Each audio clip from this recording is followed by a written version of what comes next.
C'est le début du travail pour cette future mère dans le nord de l'Afghanistan.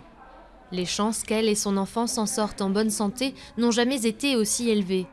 Il y a une dizaine d'années, dans cette province, une femme sur 15 mourait de complications pendant la grossesse ou l'accouchement.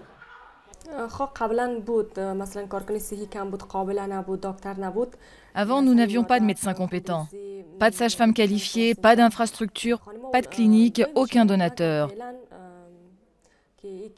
Le Badakhshan était connu dans le monde entier pour le nombre de futures mères et de bébés qui y mouraient.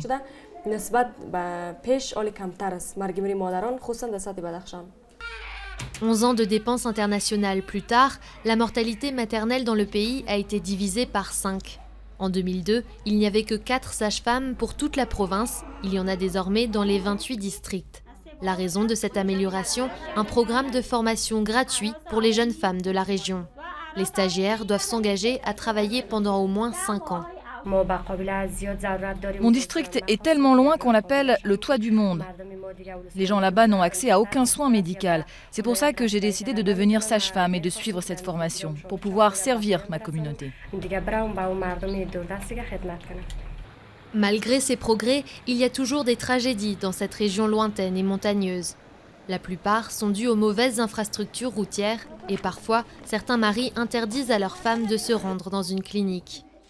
80% des services médicaux du pays sont financés grâce à des dons, mais les experts craignent que cette manne financière ne s'épuise après le départ des troupes de l'OTAN.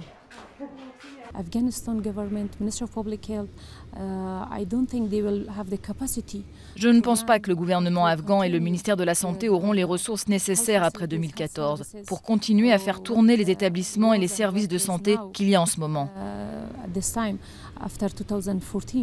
C'est notre souci principal et j'espère que le scénario ne sera pas encore pire que ce que les gens s'imaginent.